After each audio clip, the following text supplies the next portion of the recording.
হ্যাঁ ভাই, দুইজন আমার সামনেই আছে। হ্যাঁ, একসাথে বসে আছে। এখন কি করবো, ধইরা নিয়ে যাবো নাকি? হ্যাঁ, কি ধইরা ভইরা দিমু?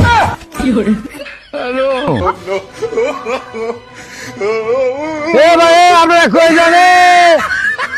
আরে আপনার বড় ভাই আমার 1000 টাকা দিছে, আপনারা যাইতা ধইরা তারপর আপনার পকেটে ভইরা দিতে ভয় দৌড় দিছে। আরে পিস্তল খেল না রে ভাই, আমার বাচ্চার লাগে কিনছি। কত আমি আবার এনে রাখছি। এ